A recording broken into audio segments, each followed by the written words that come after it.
There is something strangely uncomfortable yet fascinating about stories that blur the line between admiration and obsession, and that is exactly where this film chooses to live.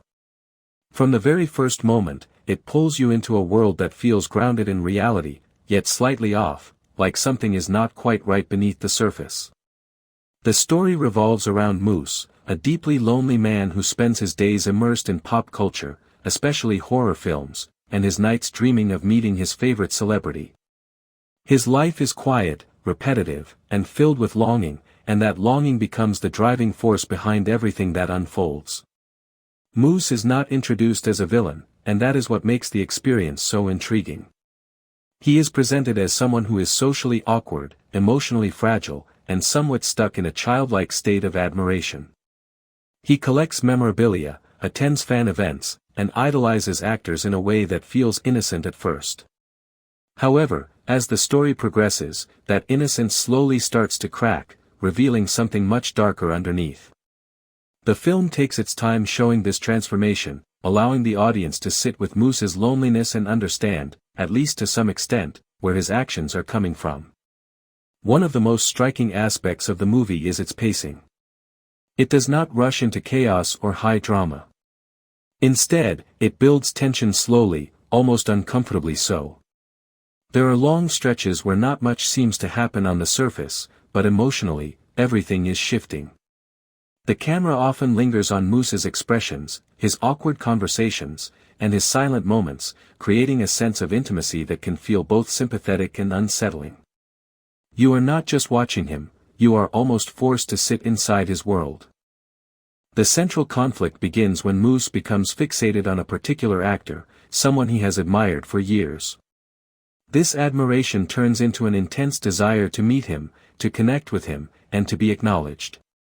At first, his attempts seem harmless, even a little sad. He tries to attend events, waits outside locations, and follows leads that might bring him closer to his idol. But as each attempt fails or disappoints him, his behavior starts to shift.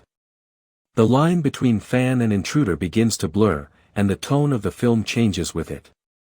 What makes this transition effective is how grounded it feels. The film does not rely on exaggerated scenarios or unrealistic twists. Instead, it shows how small decisions, driven by obsession and emotional instability, can escalate into something dangerous. Moose does not suddenly become someone else, he simply becomes more of what he already is, pushed further by rejection and isolation. This makes his actions feel disturbingly believable. The performance at the center of the film is intense and committed. Moose is portrayed with a mix of vulnerability and unpredictability that keeps you constantly on edge. There are moments where you genuinely feel sorry for him, where his loneliness and desire for connection feel painfully real. And then, almost without warning, those feelings are replaced by discomfort as his actions cross boundaries that should never be crossed. This duality is what makes the character so compelling and difficult to categorize. The supporting characters play an important role in highlighting Moose's behavior. His friend, who tries to guide him and set boundaries, represents a voice of reason that Moose struggles to fully understand or accept. Their interactions are often awkward but revealing, showing how disconnected Moose is from social norms and expectations. On the other side, the actor Moose idolizes is portrayed as someone who is tired, guarded, and understandably wary of overly aggressive fans. This contrast between admiration and reality adds another layer to the story. Visually, the film keeps things simple but effective. It does not rely on flashy cinematography or elaborate set pieces. Instead, it uses close-ups, tight framing, and quiet environments to create a sense of claustrophobia. You often feel trapped with Moose, seeing the world through his limited and distorted perspective. This approach enhances the psychological aspect of the story, making the audience feel the same discomfort and tension that the characters experience. The sound design and music also contribute to the atmosphere. There are moments of silence that feel heavy and loaded, followed by subtle musical cues that hint at the growing tension. The film does not overwhelm you with sound, it uses it sparingly, allowing the emotional weight of each scene to come through more clearly. This restraint works in its favor, making the more intense moments feel even more impactful. As the story progresses, Moose's actions become increasingly intrusive and dangerous. He begins to cross physical boundaries, entering spaces where he is not welcome and forcing interactions that are clearly unwanted. These moments are difficult to watch, not because they are overly graphic, but because they feel so real. The film does not sensationalize these actions, it presents them in a way that highlights their seriousness and consequences. What stands out here is how the film handles the idea of celebrity culture. It does not present fame as glamorous or desirable. Instead, it shows the darker side of being in the public eye, where admiration can quickly turn into obsession. The actor Moose idolizes is not portrayed as a larger-than-life figure, but as a person dealing with the pressures and invasions that come with fame. This grounded portrayal adds depth to the story and makes the conflict feel more realistic. At the same time, the film does not entirely demonize Moose.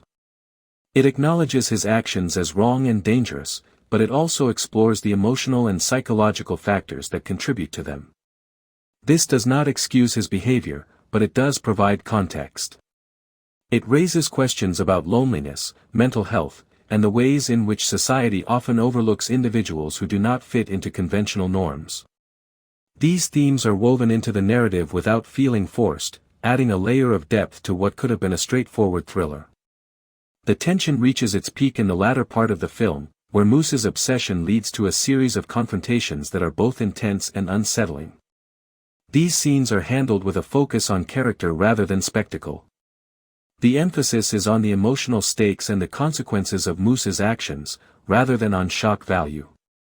This approach keeps the story grounded and maintains its psychological focus. One of the most interesting aspects of the film is how it challenges the audience's perspective. At times, you may find yourself empathizing with Moose, understanding his desire for connection and recognition. But then, his actions force you to step back and reconsider that empathy. This push and pull creates a complex viewing experience, where your feelings are constantly shifting. It is not a comfortable film to watch, but it is one that keeps you engaged. The ending does not offer easy answers or clear resolutions. Instead, it leaves you with a sense of unease and reflection. It forces you to think about the events that have unfolded and the characters involved. There is no neat conclusion that ties everything together. Instead, the film stays true to its tone, leaving certain aspects open to interpretation. This may not satisfy everyone, but it fits with the overall approach of the story. Throughout the film, there is a consistent focus on isolation. Moose's world is small and disconnected, filled with objects and memories rather than meaningful relationships. This isolation is both a cause and a result of his behavior. The more he withdraws into his own fantasies, the further he drifts from reality, and the more extreme his actions become. This cycle is portrayed in a way that feels both tragic and disturbing. The dialogue in the film is another element worth noting. It often feels awkward and stilted, which works well for the character of Moose. His conversations are not smooth or natural, they are filled with pauses, misunderstandings, and moments of discomfort. This adds to the realism of the character and reinforces his social struggles. At the same time, it can make certain scenes feel slow or repetitive, which may not appeal to all viewers. Despite its slower pace, the film manages to maintain a sense of tension throughout. Even in its quieter moments, there is an underlying sense of unease that keeps you on edge. You are constantly aware that something is building, that Moose's actions are leading to a breaking point. This sustained tension is one of the film's strengths, as it keeps you invested in the story even when the plot is not moving quickly. Another important aspect of the film is its exploration of boundaries. It shows how important it is to respect personal space and privacy, especially in the context of celebrity culture. Moose's inability to understand or respect these boundaries is at the heart of the conflict. His actions serve as a reminder of how dangerous it can be when admiration turns into entitlement. The film also touches on the idea of identity. Moose defines himself largely through his admiration for others, particularly his favorite actor. He lacks a strong sense of self, which contributes to his obsession. This raises questions about how people construct their identities and the role that media and celebrity culture play in that process. It is a subtle theme, but one that adds depth to the character and the story. In terms of performances, the film relies heavily on its lead, and that performance carries much of the weight. It is a challenging role, requiring a balance between vulnerability and menace, and it is handled with a level of commitment that makes the character believable. The supporting cast complements this performance, providing contrast and context without overshadowing the central character. The film is not without its flaws. Some viewers may find the pacing too slow or the tone too uncomfortable. Others may feel that certain aspects of the story could have been explored more deeply. However, these elements are also part of what makes the film unique. It is not trying to be a conventional thriller or a typical character study. Instead, it occupies a space somewhere in between, blending elements of both in a way that may not appeal to everyone but will resonate with those who appreciate its approach. Ultimately, the film is a character-driven exploration of obsession, loneliness, and the darker side of admiration. It does not offer easy entertainment or clear moral lessons. Instead, it presents a story that is messy, uncomfortable, and thought-provoking.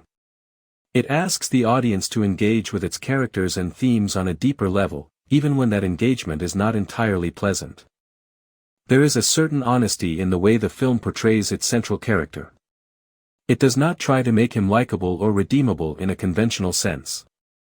Instead, it shows him as he is, with all his flaws and complexities. This honesty is what gives the film its impact.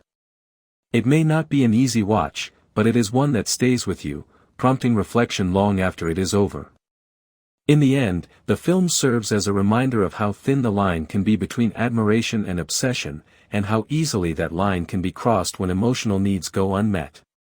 It highlights the importance of connection, understanding, and boundaries, while also acknowledging the challenges that come with achieving them.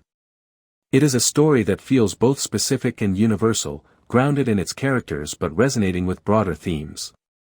As the credits roll, you are left with a mixture of emotions, ranging from sympathy to discomfort to reflection. It is not a film that provides closure in a traditional sense, but it does offer something perhaps more valuable, a chance to think, to question, and to understand.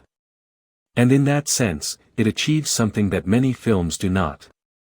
This movie is available on YouTube free.